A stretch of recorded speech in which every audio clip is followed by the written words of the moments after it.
Ayan guys, nag-refill na naman tayo ng mga ballpen at mga markers. So, ginugupit natin yung mga pinaglagyan kasi ginagawa nating stub. Ayan.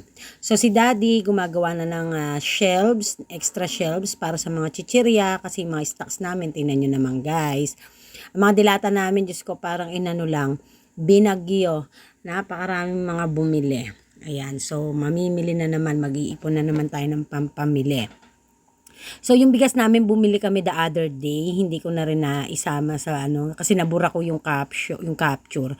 Pero ayan, yan na lang. Ulit na naman yung natira. Dami na namin nabiling bigas, promise. Siguro in a week, nasa 20 plus na. Ayan. So, tinan nyo yung mga alak namin, di ba? Walang laman. Tingnan nyo guys yung harap. Meron ng candy, di ba? Pag walang candy, parang sa harap, tas kahit may laman yung loob, parang nalulugi yung tindahan ng itsura. So, pumunta si Ace, nag-alok ng kanilang mga cancel orders. Kumuha lang tayo ng sundae, strawberry, at saka choco stick. Ayun, no? Sabi ko nga sa inyo, pinupuntahan ako ni Ace kapag kayang may mga cancel. Ayan, yan yung mga iba pa na galing kay Ate Lourdes, hindi pa na aalis sa kahon. Meron pa tayong parating na order, may hinabol Hi ako. guys, Mami Park is here. Kagagaling ko lang sa Nagpapakondisyon ako guys kasi wala talaga ako sa mood mag-vlog. Kasi nga busy, tapos busy, ganyan. Nakakapagod kasi guys, nung nag-day off si Ate Ana din kasi, kailan ka ba nag-day off din? Sabado, kasi birthday niya. So, dapat mag-day off siya, gusto niya Friday, Sabado, papasok siya. Araw yun ng birthday niya. Sabi ko, wag, doon ka mag-day off sa araw ng birthday mo. Kasi sabi niya, busy daw, ganyan. So, sabi ko, okay lang, ganun talaga, sometimes we need to sacrifice. So, one of the good qualities of Ate Ana, being my tindera, is she's willing to sacrifice a special day, lalo na pag alam niya busy, no? So, yun lang yung maganda kay Ate Ana talaga. And if needed na pumasok siya ng maaga, just in case na we're going out somewhere na very important, papasok siya, no? So, bilang amo naman, syempre, we tried our best to compensate all those sacrifices.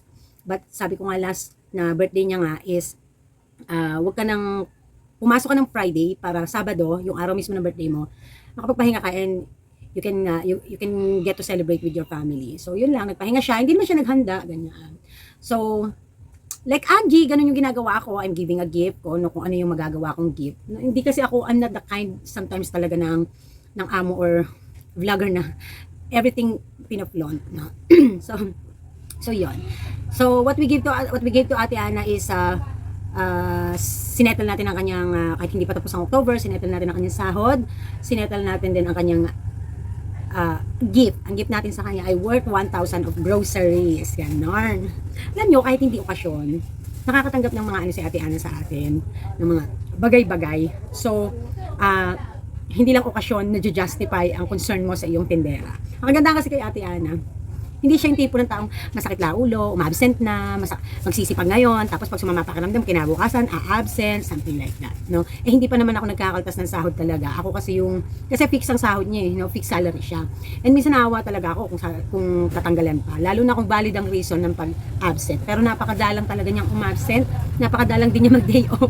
So kaya, no, giving sometimes a consideration of a cash, bonus, ganyan, mga bagay-bagay. So it makes her happy and it makes her feel important employee. Importante siya talaga kasi we decided na nga hindi na kami mag-hire ng another one kasi sa unang-una cost cutting tayo. Aside from that, napagtutulungan naman namin ako, si Daddy, si Ate Ana, tsaka ng kids, no? So, trying our best. We're not perfect, trying our best to manage our time. So, yon. So, in today's video, hindi naman yan talaga yung pag-uusapan natin. Nasabi ko lang kasi batiin naman natin ang ating Ate Ana ng happy birthday, Ate Ana, 44 years old. And also, 1 year na siya on October 28. So, today is October 23, I think. Oo, October 23 today. And I'm just happy. Imagine that, no? So, siguro kung masama talaga ugali ko, walang tatagal sa akin. Strict na lang talaga ako. No one will get my attitude kung hindi matibay ang loob mo. Kaya bawal talaga dito ang balat sibuyas, no? Kasi ako, business is business, work is work. Yun talaga ang mami. Pero if you need me, that I could stretch myself for you, na masuportahan ka, financially man yan, emotional, nandito lang naman ako, no? So, yan. So, yun. Happy birthday, Ate Ana. Yan. So, batiin naman natin ang Ate Ana, ha? Dahil anniversary na ni Ate Ana. 1 year na siya dito sa atin. And also, birthday niya. Nag-birthday siya. Ayan. Last year, October 28, kasi siya nag-start dito. So, yun. But today, ang pag-uusapan natin ay napadaan lang naman sa aking newsfeed, guys. Kasi, hi guys. Alam nyo, nag-shoot po ako ng maaga ng vlog. Ang problema, hindi ko naintindihan kung bakit hindi pumasok ang boses ko, no? Hindi na isaksak yata ng maayos tong headset ko. Anyways, ganito na lang tayo mag-vlog, no? So, maraming salamat po sa mga nag-comment at mga nakipagnilay sa ating mga previous vlogs. Maraming salamat po. And so far, maganda rin po ang ating subscribers. Maraming dumadagdag na ating mga ka-team. Maraming salamat po. But in today's video, ay ang pag-uusapan natin ay ang tungkol sa nabasa ko lang naman na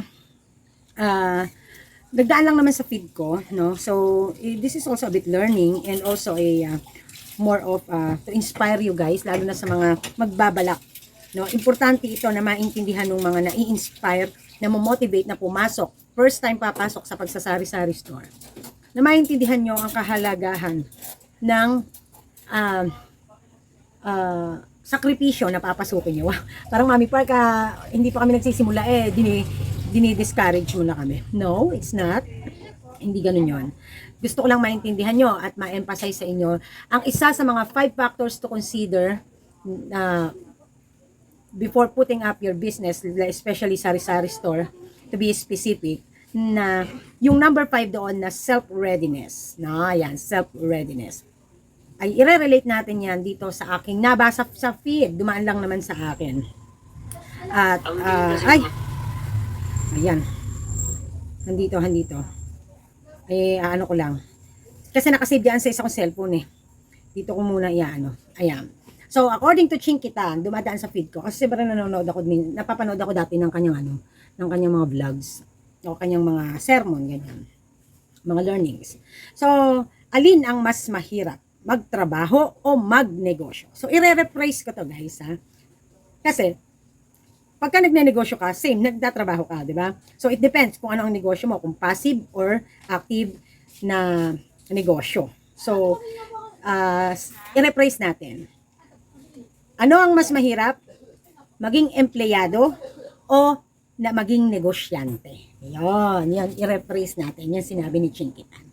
So, alam nyo, sa totoo lang, parehas lang naman yan na mahirap when it comes to physical. Sa totoo lang. Mas mahirap nga lang ng konti ang negosyo. Lalo na kung ang negosyong sinimulan mo ay yung talagang kailangang ikaw ang literal na nahandun sa negosyo mo. So, syempre, usually naman talaga, pag nagsisimula tayo sa pagnenegosyo, tayo talaga ang nakatutok. Lalo na kung itong ganitong klaseng hanap buhay ang pipiliin natin. So, it depends upon the situation. It depends sa ating napiling hanap buhay, niche ng hanap buhay, o yung forte natin. So, bigyan natin ng pagninilay versus, empleyado versus nagnenegosyo. Okay. So, sa physical, parehas siyang mahirap, in a sense na parehas kang madidrain physically. Kasi, sa pagka-regular worker ka, papasok ka sa umaga, babangon ka ng maaga, if wala ka pang sariling sasakyan or walang service, ikaw pa ay mamamasahe. So, sa ano pa lang, tagtag ka na. Sa biyahe pa lang, tagtag ka na. As well as sa pag may negosyo ka, wala kang service, and your business is not in your house, no? Pupuntahan mo. And, same sa work, kung opisina ka, gagana utak mo, gagana katawan mo, tatayo ka syempre, may mga pa-file ka, may mga kung back office ang trabaho mo. Kung ikaw naman ay nasa factory, ganun din, 'di ba? Physical, more of physical. Kung ang trabaho mo bilang employed ay more of skills and physical works, so same as sa nagnenegosyo. More of skills and physical works din ang pinagagana diyan. So, a little bit tie ang being employed and being a negosyante. Entrepreneur, sole proprietorship, ano man pa ang tawag, businessman, businesswoman, business person, business people, nagnenegosyo, negosyante. So when it comes sa mental and emotional drain and stress, so I think talaga na mas drainy pagdating sa negosyo. Unlike kasi sa being employed, kapag naka-cope ka na sa trabaho mo, naiintindihan mo na ang scope ng iyong trabaho, rules and regulations ng company, alam mo na ang ginagawa mo, technical man yan, or written, or verbally, usually, nagiging routine na yan. Yan ang, and pagka nagiging routine, yun na yung dumadating sa punto na ang isang empleyado ay naghahanap na ng ibang challenge. Parang naboboard na. Merong iba kasi no, nagre-resign talaga literal kahit maganda na yung trabaho. Nagre-resign and they're finding a new job na kung alin yung mas makapagpapasaya sa kanila, passion nila, new venture, new co-workers, something like that. They get to bored no sa kanilang trabaho kasi nga ano siya what you call that? Routine na kasi yung ginagawa, nakakasawa na. Actually, sa negosyo, ang mga negosyante, dumatating din sa point na gano'n, especially sa aming mga tindera. May routine din kasi ang aming kasi kami, pag nasurpass na ang trial and error method, nagagamay na lahat, nagagawa na lahat, nagiging forte na yung dumatating din kami sa point na, bukod sa napapagod physically, nadidrain din kami. And also, nakakasawa din, masasabi mo talaga, nakakasawa pa ulit, nakakapagod. Realidad, no? Now, pero when it comes to draining kung alin yung mas nakaka-drain ang negosyo. Kasi dito nakasalalay kasi ang iyong ikabubuhay. Kung ano ang outcome ng iyong negosyo, it's also the outcome of your income. Unlike sa ikaw ay employed, more of security. No? Ang tao kasi more of security ang gusto. Kaya marami talaga sa mga tao ang hangga't maaari ayaw magnegosyo. Ayaw pasukin ng negosyo kasi nga mas more stress, no?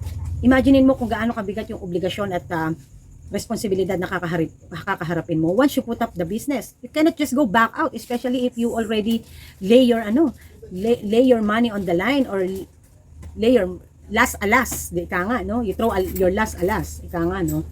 So, mas drainy mentally and emotionally ang negosyo compare sa you are just being employed, no?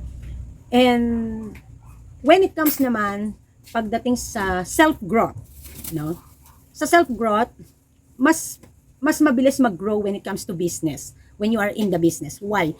For me, ito ang aking perception dyan. Itong perspective ko dyan, no? This is my points of view dyan.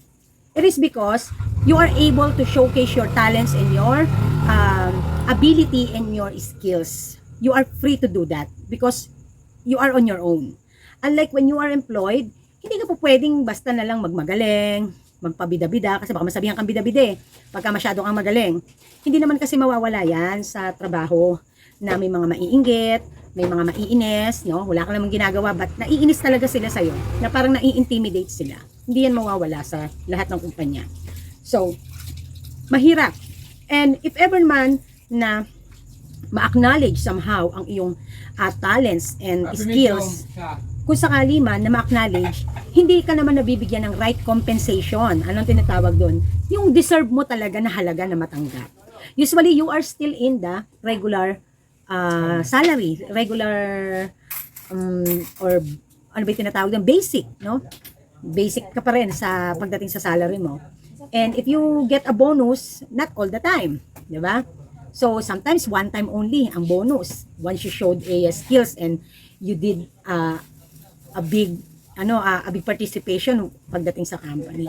So yung self-growth mo, hindi basta-basta mo gustong ilabas. Kasi nga, you're thinking that it's not worth your talents and skills na ipakita pa. So kung ano lang yung hinihingi ng trabaho, that's the only thing that you will do every day in a daily basis. Unlike when you are in the business, when you are on your own, lahat ng gusto mo at pangarap mo at goal mo at gusto mong maging, you're trying to strive and do it. No? Nagiging goal settler ka na gusto ko pagdating ng ganito gagawin ko, ganitong ganyan. You applied all your theory, your dreams, your goals, you can apply it. No? You are free to do that. So yung self-growth mas mabilis.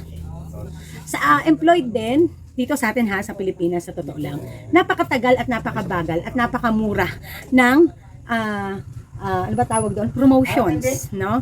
Mapopromote ka, ilang years ka na muna bago ka na-promote. Aside from that, even matagal ka na sa isang company, mas nauna pang na-promote yung mga medyo bago-bago sa'yo, yung medyo huling na nakapasok.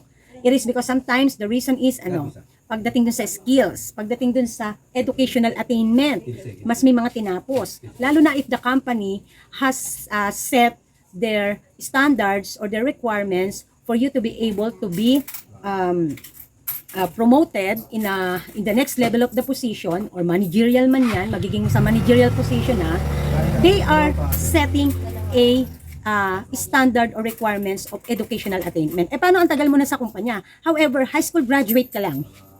So, mas nauna pa na na-promote yung mas bago sa iyo, yung bagong hire, no? Mga naka 1 year lang, naka 2 years lang, na-promote na to supervisor, na-promote na to assistant manager, something like that. Ikaw, 5 years, 10 years ka na.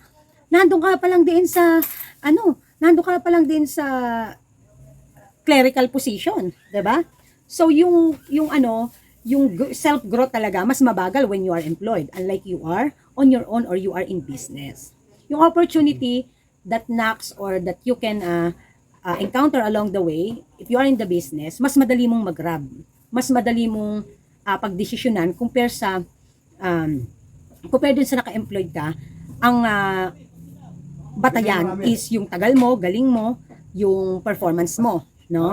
So, kaya for me, when it comes to self-growth, mas madali talaga pagdating sa negosyo.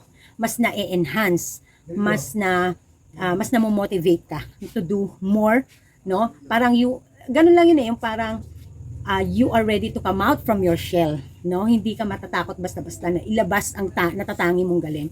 Dahil ang iniisip mo, it's for your own business, it's for your own good. So kaya kailangan subukan mo, i-try mo, kailangan malaman mo.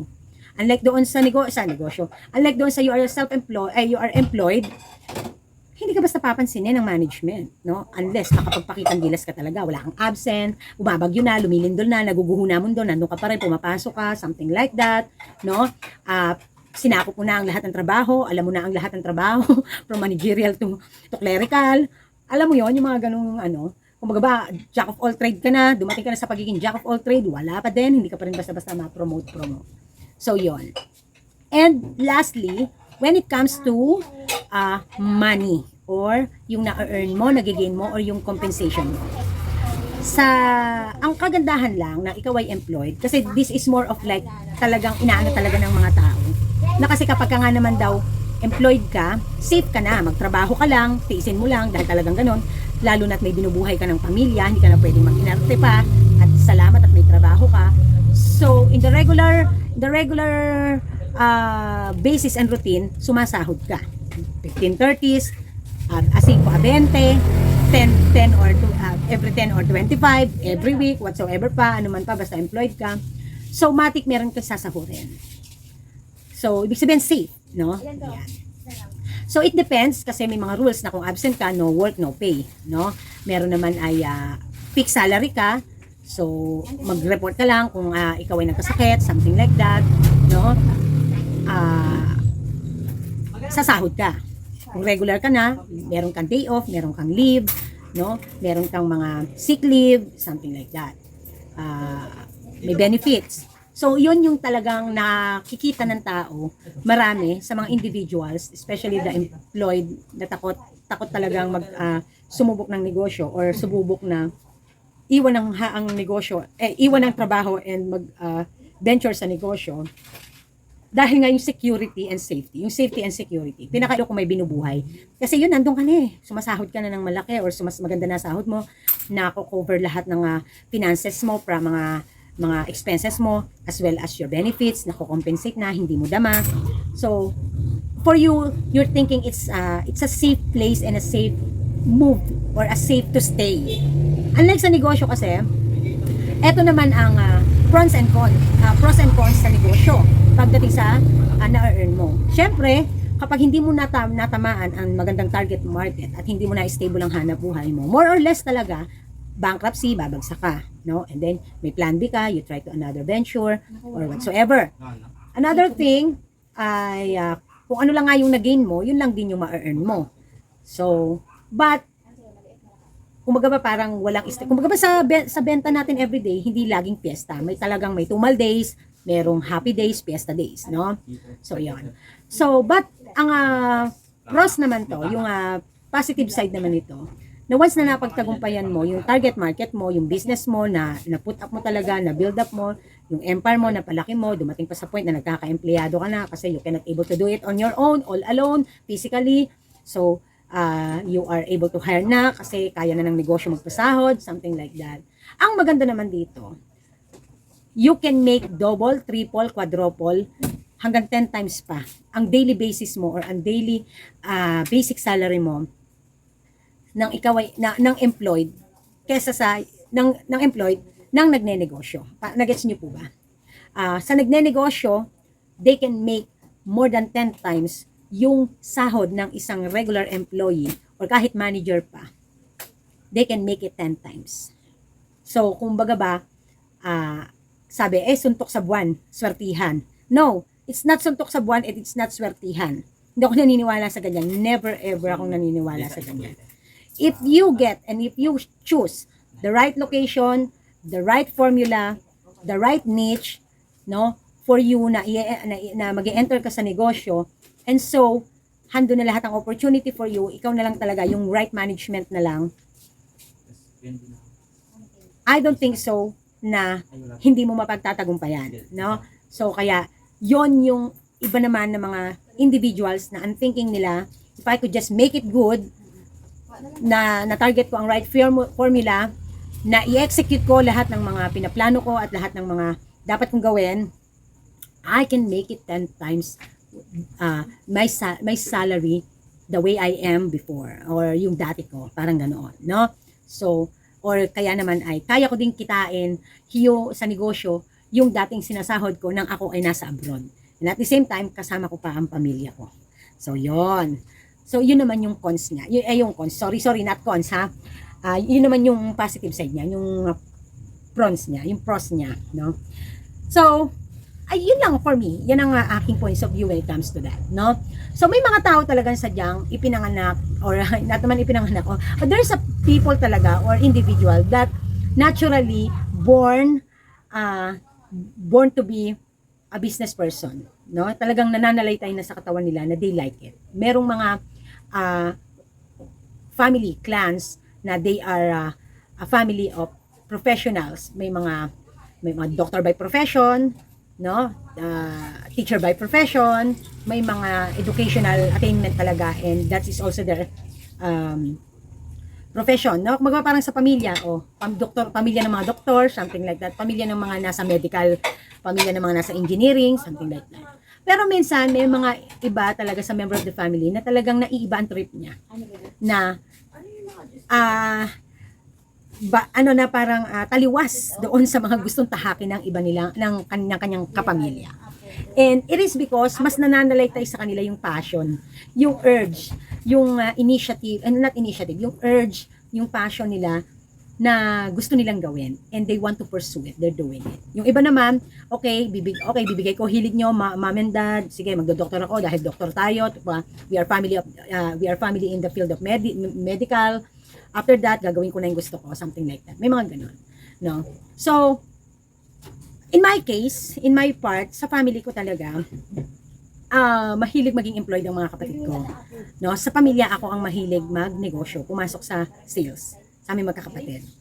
Ang mami, ako. Yan. So, kaya, ganun talaga no? And I was born in this natural way, in this natural, mas na-enhance ako na matuto kasi I'm growing up in the environment na may business, and at the same time may interest ako. So nasa akin yung kusang interest niya na gusto kong gawin siya, gusto kong gawin, no? Something like that. Pero nung college ako, nung pangarap ko mag-college, management course is not my dream course, no? Alam niyo yan, sinabi ko yan sa aking the design is very, kinuwento ko yan doon, na hindi ko pinangarap kunin ang management course nung college ako. It's just accident na nagkataon lang din na hilig ko ang sales, hilig ko ang pagnenegosyo. So yon. So hindi natin hinahadlangan, or not naman hinahadlangan, hindi natin pinipigilan yung mga iba na wag nilang piliin ang trabaho nila at piliin nila ang magnegosyo. But if you can use your being employed for now to earn, to save for your dream or future business goal, why not? Wala namang masama doon, no? So pinagnilayan lang natin yung sinabi ni Sir Chinky na ano ba ang mas mahirap, to be ang nagtatrabaho or to be employed, or nagnenegosyo, or you are entrepreneur, business person, sole proprietor, ano man patawag sa iyo, no? So for me, it depends upon the person. No? Kasi sa akin, oo talaga na-stress ako, mahirap. Sabi ko nga sa inyo kami ng daddy magkaiba kami ng perception. Magkaiba kami ng si daddy talaga, mas gusto niya yung being employed kasi mas less stress. Unlike sa being in the business. Ako, ito trip ko talaga. Ewan ko. Tuwan-tuwa ako na na-stress ako, napapagod ako, and then right after that, pag napagtagumpayan ko yung mga problema, okay ako, ang saya-saya ko. It's like a very big achievement. No? Kahit man simple man yan, basta napagtagumpayan ko, yung tipong nangangaraga ko o paano makakabayad ng mga bills ko, ng mga ko, bayarin ko, makakaraos na makabayad sa renta ang tindahan, I feel it's a big achievement to me, monthly. Talagang kasi, ang hirap nun, sa totoo lang. Daddy, you answer, which is more hard? Being employed or being a business person? Daddy naman, your body naman, show us naman. Being retired. Being retired. Hindi, Opo. you go straight to the point, the answer. Being employed or being in a business? Which is more hard? Being in a business because you're making all the decisions. Oh, diba? Sabi ko na sa inyo I told you. But if you're retired, it's the moment you wake up, you're on the job. So, yun, diba? No, yan. No, not all person na nasa business ngayon ay kayang gawin yung ginagawa namin na kaming mga nangungupahan at kaming mga bread and butter to nangungupahan pa. Hindi lahat na pagtatagumpayan. Napakarami ang bumagsak ang negosyo na nagtindahan nangupahan tapos hindi na pagtagumpayan yung tas naging bread and butter, no? I cannot say also na ganun na mapagtatagumpayan ko din, no? Kasi I'm fresh pa na ito ang bread and butter. But sa totoo lang, no, come to think of it, isabak mo yung mga nasanay ng walang binabayarang mga iba pa. Isabak mo sa ganito. Na yung totoong ganito na nangungupahan, binabayaran, binabayaran, tapos bread and butter. Tapos walang extra puhunan na pang na ipapaluwal. Nagpapaikot lang. No? Doon mo malalaman ang galing ng isang tindera. No? Oh, hindi ako ha. No offense guys ha. Doon mo malalaman ang galing ng tindera. Why? Naranasan ko na yung hindi nangungupahan. Naranasan ko na yung hindi ko bread and butter ang tindahan. Naranasan ko ngayon yung bread and butter at nangungupahan. Naranasan ko yung walang puhunan basta-bastang isasaksak, ipahihiram o kukunin para madagdagan ang tindahan, nagpaparolling. Naranasan ko yun. So stressful. Sabi ko nga sa inyo, it's so hard to be me. Kasi kung kayo, ako talaga, baka marami dito sa mga mga nanonood sa akin, sumuko na. No? Nabaliw na sa stress. Ako kasi, kapag alam kong dumadating na yung problema at stress, hindi mo na ako makakausap niyan. Hindi na ako basta nakikipag-usap kung kani-kanino, wala ako sa social media. Kasi gumagana utak ko. Busy ako mag-isip ng paraan. Busy ako mag-isip kung ano ang gusto ko. May mga times dumadating ako, ayoko na ni-istorbo ko, ayoko na kinakausap ako. Even my best friend, di ko yung kinakausap kahit nagte-text. Ayoko na may kausap, nag-iisip ako, may ginagawa ako, busy ako. Yun ako. And that's the way how I face my dilemmas. But syempre, hindi naman yung lagi. No, minsan kahit wala ako sa social media, it is because talagang literal busy ako. Wala ako talagang time. Lalo na kapag namimili, nagdi-display kami. Dahil dito, maabot kami minsan ng 3 araw mag-display, sa totoo lang. Kasi hindi naman puro pagdi-display lang ang ginagawa namin. Nagtitinda rin kami, syempre, hello. So, kaya yon, nagluluto, nanay ako, no? So, ganon. Kumbaga ba, malalaman, isa sa makakapagpasubok na magaling na tindera, kung kaya ding danasan yung dinadanas ko, no? Yung talagang literal bread and butter, nangungupahan, may mga binabayaran, literal, no? So, buti na lang maganda ang cellphone natin, nakikita pa tayong maganda-ganda rito. Ang sarap ang hinitong si Ate Ana. At mo nagbablog ka, ba't di ka kumuha? Bulong-bulong ka dyan. Nakainis. Ganun na ganun. Parang may demons na nasa alam mo, konsensya mo, may anghel at saka may demonyo. Paano bang, mami, excuse ha, kukuha lang ako. O, tapos, bubulong-bulong, nakakairita. Teng kape. Mainis na naman ako eh. Ayan. So, yun lang. No? So, make a good choice. Have a good day ahead of you guys. And happy selling, no? Kapit lang, laban lang, fighting. This is Mami Park and this is Team Park. Bye! Babay ka natin, Ann. Bye-bye. Happy birthday kay Ate Ana. Good night.